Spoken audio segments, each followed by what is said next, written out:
my chambermaids. How are you? And Happy New Year. I am coming to you kind of for a little home video from my dungeon. Oh, my favorite place. Absolutely. This is my happy place.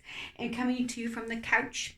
I have done some renos in the dungeon, repainted, some more fuzzy blankets. So it's very, very lovely. But welcome back, my chambermaids, and happy 2024. I am coming to you today to wish you the happiest of 2024.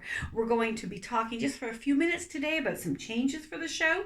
And as well, we are going to be talking about resetting, rejuvenating, and restart. And that anything you want to do in your life is limitless. So just think of that. Set your attention for 2024. So let's talk about that for a minute. Mine is surrender.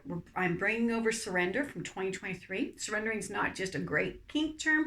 It's something that we can allow more experiences into our life when we just surrender.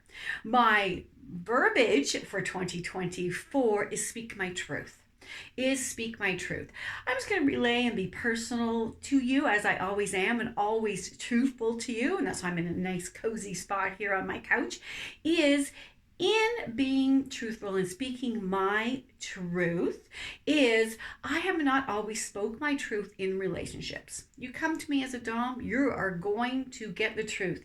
You come to me for advice or at a workshop or a fetish friendly mind, you are going to get the truth. But what I have struggled with over the years is not speaking my truth. And in doing some research, watching the movie Poor Things, a must watch for all women and men, I have to say, is speaking the truth and not being afraid. Even though I'm pro-dom, I've always tried to fit into relationships and become something that person wants, doing what I feel, as Dr. Shefali says, is what society expects of me. So I am going to speak my truth. So I decided for January 1st that I was going to be independent. I am now solo poly.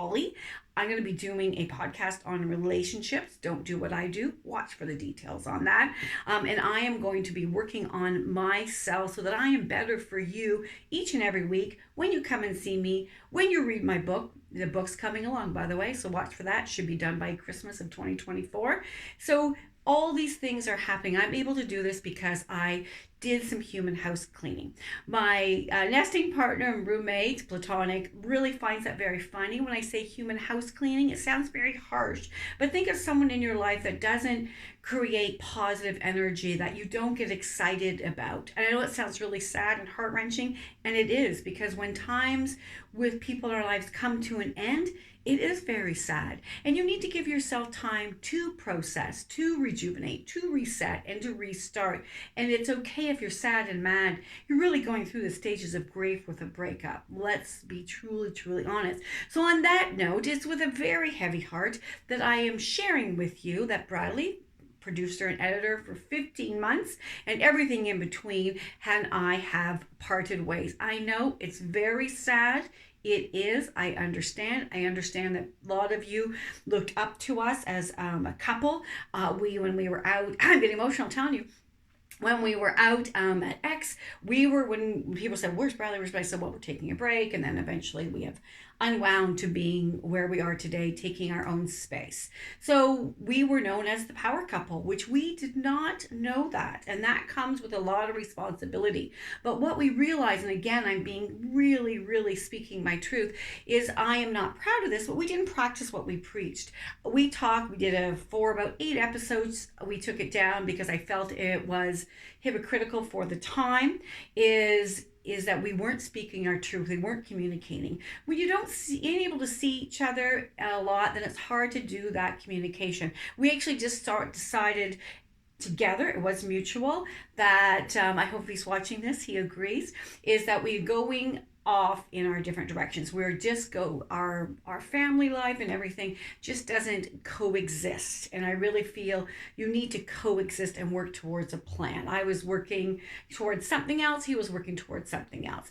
I'm really hoping someday we are amicable. We still love each other. I know we still love each other, but it just doesn't work for the time for the time being. I never say never, I never close any door, but we have went our separate ways and communication is limited at this time. But you never know what can happen in life. You just don't know. I wish him all the best. I will always love him, and I thank him for really being my producer and my editor and my partner in kink and all of the things that really brought me here to have this confidence and to realize I need to speak the truth. That in my relationship with Bradley, I was working through a lot of other things I had carried over from other relationships, and triggers were happening, but I will talk about that more on my podcast called Don't Do What I Do or Did. It's going to be a great podcast on relationships. And with that note, Cherry's Chambers with me, Mistress Cherry, will continue each and every week. We're going to be talking about 50 Shades of Purple next week. We're going to be talking about sounding. We're going to be talking about role plays, anti-role plays this month. Like auntie, aunt, uncle, role plays this month. And I have a whole slew, or as Brad said, myriad of things that I want to talk about. So I don't want to just push that out of the way. So I just want to thank Bradley for all his hard work and really being a big part of this. And I wish him all the best. And I know he will grow and heal just as I am and find future endeavors that make us better people. So there you go. That's really what I wanted to share with you. So this show is basically going raw. That's really, I was going to do another show on that, but that sounds a little coarse.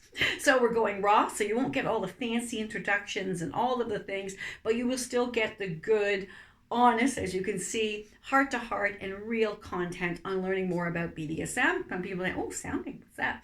So, and I will show you that. I can't do, obviously, demos on here, but yes. And then I'm starting my women's series live workshops, so I will talk about that, and of course always on Zoom.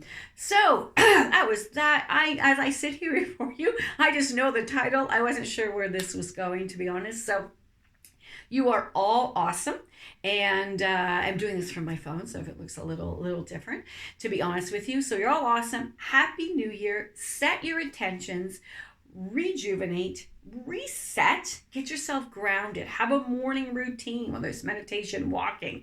Be true to yourself. If you have not yet done kink and it was on your list last year or the year before, we are not free of COVID, but we are going into a year out of a pandemic. We feel it's behind us, right? It's still around, but really be true. You want to come and see me, check out everything you need to know will be in the show notes, but reach out to me at www.mistresscherry.net. That's how you can get a hold of me. Send me an email, cher@mistresscherry.net. I know it's not posted for you anymore. Very sad.